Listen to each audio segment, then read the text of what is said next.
Good morning everyone, kasama kayo naroon. Nang una sa lahat ay nais ko iparating ang aking taus-pusong pagbati sa ating mahal na presidente, former President Rodrigo Roa Duterte, known as Tatay Digong. Maraming salamat, Tatay Digong, sa buhay mo at dumating ka sa ating bansa, sa Pilipinas, sapagkat kung hindi dahil sa iyo, kawawa ang bansang Pilipinas. Maraming salamat. Unang-una, nais kong purihin kayo sa the best na legacy na ginawa nyo sa ating bayan. Kailanman, kahit na po Tatay Digong ay kayo ay mawala, will not exist in this world anymore, ay ang legacy mo, and the best na legacy mo ay mananatili sa isip, sa puso ng bawat Pilipino. Tunay nga ikaw lingkod bayan na dapat katularan ng mga sino pa man ng mga politiko. Ikaw naglingkod ka, binigay mong the best, hindi para sa kapakanan ng sarili mo, kundi sa kapakanan ng bayan. Yun ang pinaka-the best talaga na maiwan legacy mo. Sa pag-upo mo pa lang, for the first 100, kitang-kita agad ang pagbabago, yung impact sa ating buhay, the best. As in the best. Tuloy-tuloy sa kabila ng mga mga problema sa mga right of way, pero still with your hardworking secretary, then Secretary Arto Gade, kaya dami. Unang-una, feel ko yung pinaka-the best na sa isang project nyo ni Arto Gade, yung tinuloy nyo yung naiwan ni Pinoy na ano ba yun, danas inlix, yung dire-diretso sa Skyway, yung Skyway. Kami mga taga-North, pagpapuntang airport, napakadali, napaka-komportable. Bababa na lang kami, airport na kagadiretso na. Kaya wala nang takot sa traffic. Isang the best na ginawa mo yung Tatay Digong.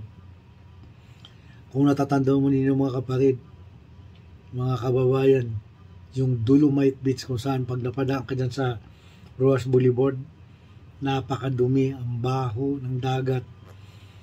Pero sino ba ang presidente na nakagawa nito? Si Tatay Digong lang. Yung Dolomite Beach, ang dami-dami pang kontra. Mga side ng NPA, mga side ng Dilawan, pigil ng pigil na kisyo, nakakasama. Samantalang sa ibang bansa, Palm Jumeirah, Dolomite Beach yun. Dolomite sand din gamit dyan. Pero dahil sa political will, natapos. Ang ganda ng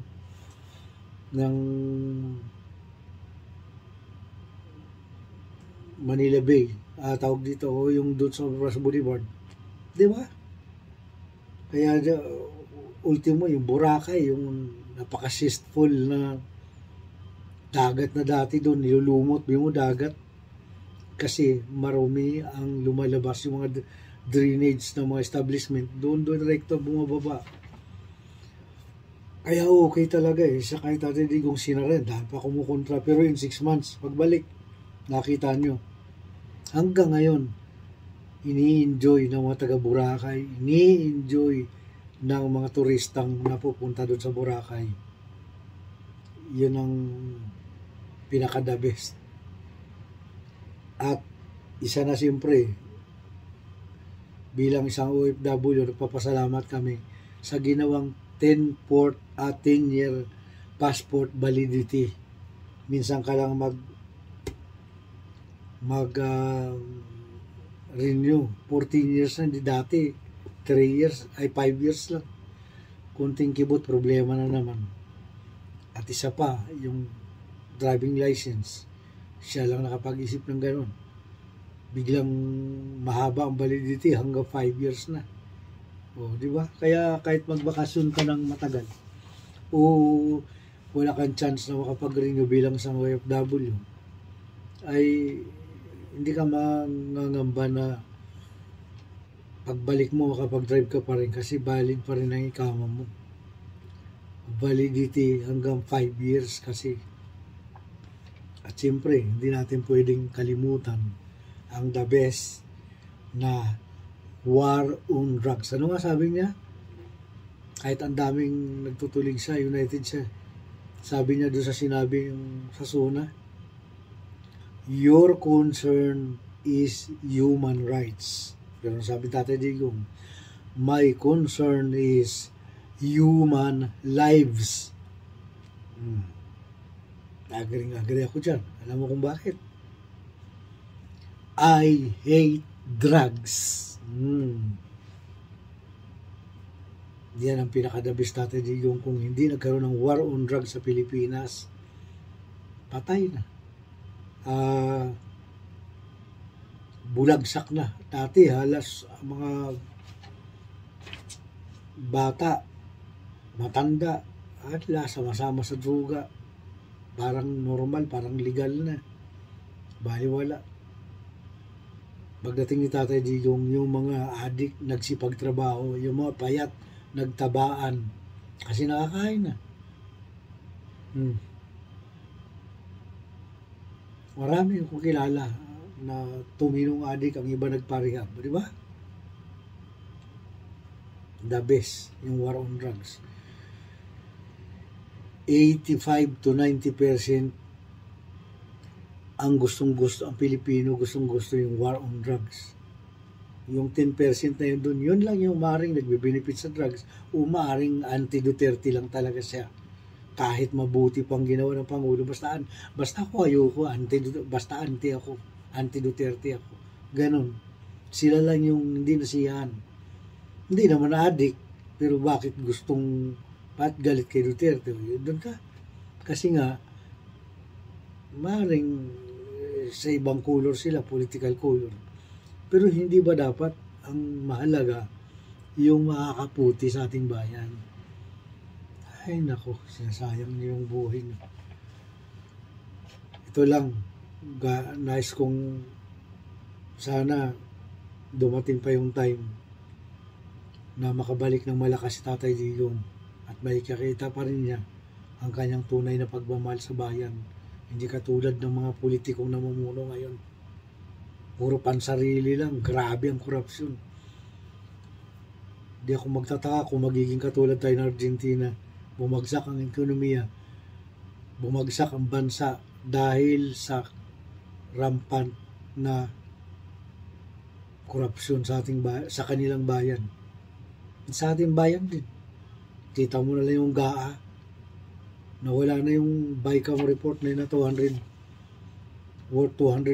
ayon kay Congressman Ungab doon sa ilang page yun na blank na pinirma ni BBM.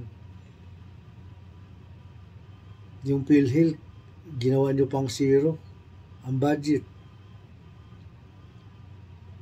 Tapos kinuha nyo yung bilyon-bilyon na pundo ron. Kung kaya't isa sa Supreme Court Justice nag-uutos na ibalik dapat ang 60 billion. Kapal ng mukha ng gobyerno to. Bilang pakikisa sa birthday ng Tatay Digong, sangayon ako na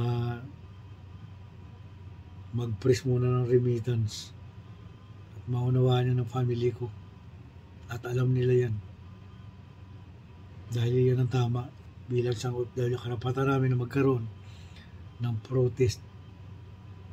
So muli, maraming salamat sa iyo, sa Diyos, sa buhay ni PRRD sapagkat binigay mo siya bilang naging bahagi, naging presidente ng aming bayan.